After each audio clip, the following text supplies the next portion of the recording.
Hi, guys and gals. Al Smith here. In this lesson, we're going to talk about the support double and redouble as one of the conventions open to the opener in his or her second bid. The first thing we've got to note is it really doesn't matter which seat the opener opens in. It has no effect in relationship to the support double or redouble. And that the support double redouble is only available after certain auctions. So its use is auction dependent. So let's look at a diagram of the different possibilities of the auction. Obviously, we have the opener opening in a suit. Now we have two situations that can occur after that. The left-hand opponent can either pass or overcall. And in relationship to the support double or redouble, it doesn't matter whether the left-hand opponent overcalls or passes. Okay, now, if the responder passes, okay, it eliminates the capability to use the support double or redouble. The support double is dependent upon the responder bidding. Okay, so these particular sequences are do not allow you to use the support double or redouble. Now, the key is the responder must make a bid of a new suit. Okay, must bid a new suit.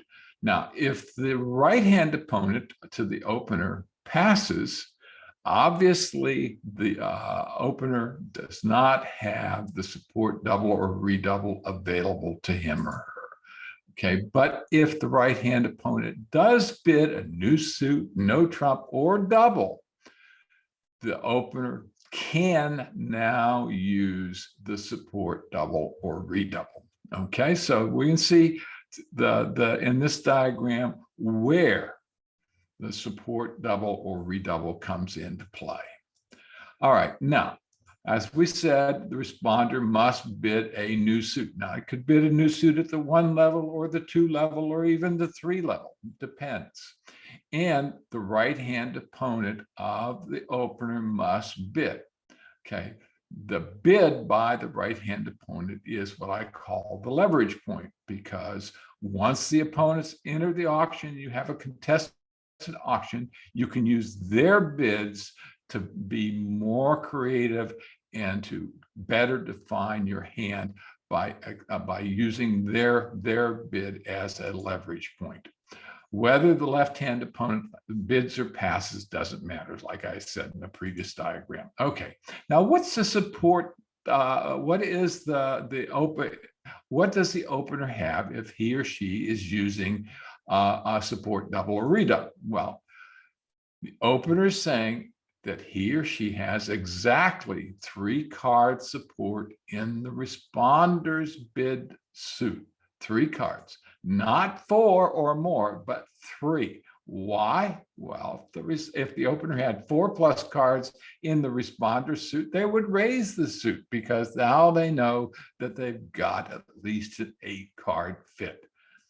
Okay, and how many points does the opener have? Does the support double, redouble help to clarify that? No. The opener still has the same point range of 13 to 21 points. Okay, but it does set up a 1-round forcing situation where the responder must bid again if the left-hand opponent does not bid. Okay, now let's look at the support double.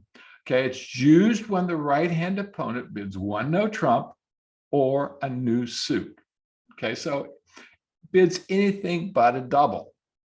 All right, so now let's just take a look at 2 examples here. We've got 1 club pass by the left-hand opponent, 1 heart by the responder, then 1 spade by the right-hand opponent. That 1 spade is the pivot point or the leverage point. Now, if the opener has exactly 3 hearts, he or she can double, showing I've got 3 hearts. I don't have 4, I've got 3. Same is true of the second example where both of the opponents have bid.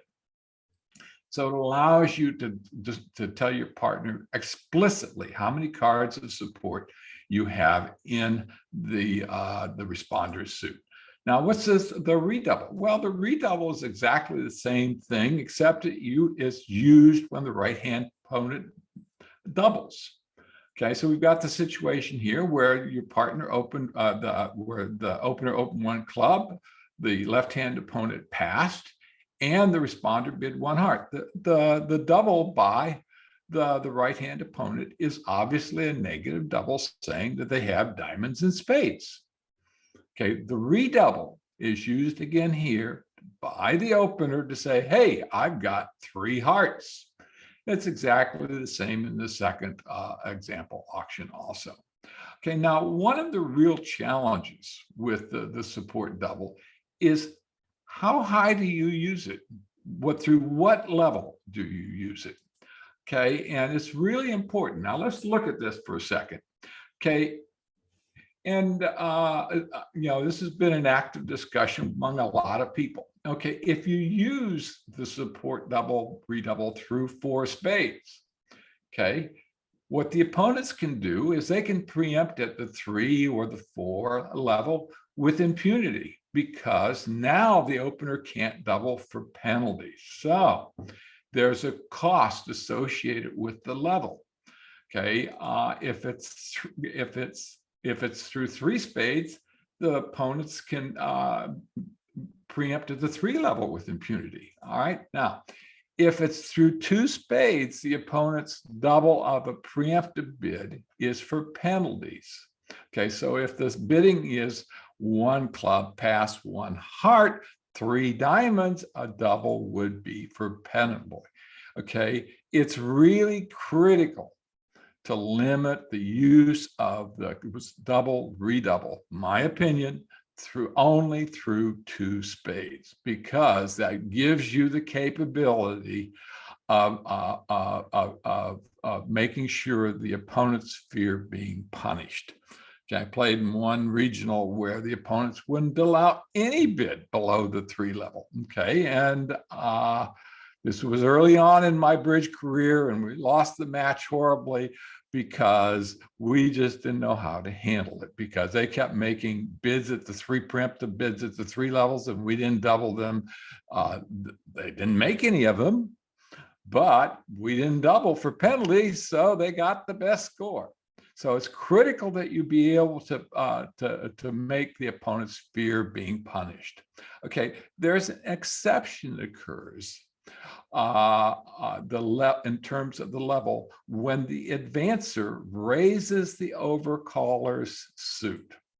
Okay, the double by the opener is still a support double. Let me give you an example here. We've got 1 club by the opener, 1 diamond by the left-hand opponent, 1 heart by the responder, and then the right-hand opponent jumps to 3 diamonds. Okay, this is a preemptive push to try to keep you guys out of the auction. Okay, the double here is still a support double, even though it's only being used through 2 spades. Why? Because it doesn't make any sense to double the opponents when you know that they've got a really big diamond suit fit. They probably have between 8, 9, or 10 of them. So the double should not be used for penalties in that particular situation. Okay, by using the double as a support double here, what it does is allow you still to tell your partner that you've got 3 card support in your partner's suit. Okay, now in this case, you're telling your partner that you've got 3 hearts. Now, if your partner's got 5 or 6 of them, and you guys know that you've got the majority of the points, okay, you should still be exploring game or bidding game.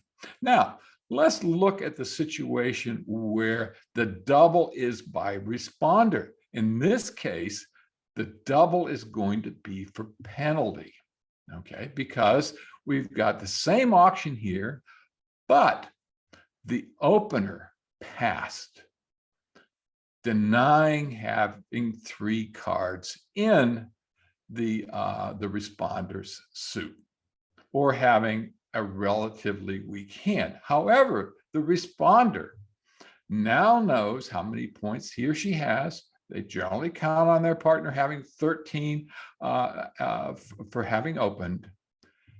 And if you've got 23 plus points, you should be bidding or you should be doubling for penalties. So in this particular case, the double by the responder is for the penalty. Now remember, this is a cooperative double. So the opener can always pull that if he or she feels that that's going to result in the best score. But by this particular point in time, you're also going to know that you probably don't have a fit. So the penalty double is probably going to work out best if you've got greater than equal to 23 points and the opponents are at the 3 level. Okay.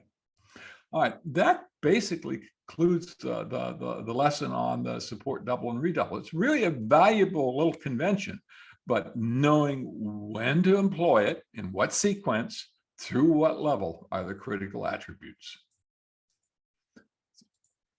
So I hope you have a great day and that this lesson helps.